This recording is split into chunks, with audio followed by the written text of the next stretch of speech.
एक वक्त था जब बिहार में शहाबुद्दीन का राज चलता था, जिसे चाहे दिन दहाड़े मरवा देता था।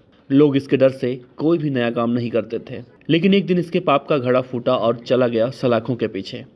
लेकिन सवाल यह है कि सलाखों के पीछे पहुंचा कैसे, जिससे पूरा बिहार कांपता था। पुलिस की हिम्मत नहीं होती थी कि शहाबुद्दीन के खिलाफ कोई कार्रवाई करे। बिहार के इस गुंडे को सलाखों के पीछे पहुंचाने वाले शख्स का नाम है चंद्रेश्वर प्रसाद उर्फ चंदा बाबू, जिनका आज निधन हो गया। चंदा बाबू लंबे वक्त से बीमार थे, जिसके बाद बीते दिन हृदय गति रुकने से अस्पताल में उनका निधन हो गया। उनके निधन के बाद घर पर सांत्वना देने वालों का तांता लगा है।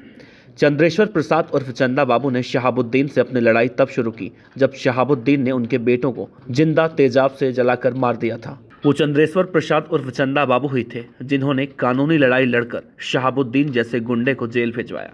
आज सुनाएंगे आपको चंद्रेश्वर प्रसाद उर्फ चंदा बाबू के हौसले और जुनून की कहानी। बिहार के सिवान में रहने वाले चंदा बाबू जाने माने दुकानदार थे। 2004 में जब कुछ बदमाशों ने उनसे रंगदारी मांगी तो उसके बाद सब कुछ बदल गया। जब बदमाशों ने रंगदारी मांगी तो चंदा बाबू का बेटा दुकान पर था, लेकिन बदमाशों से कहा सुनी हुई और इस बीच बदमाशों ने चंदा बाबू के दोनों बेटों पर तेजाब डाल दिया। तेजाब से नहलाने के बाद दोनों भाइयों को मार दिया।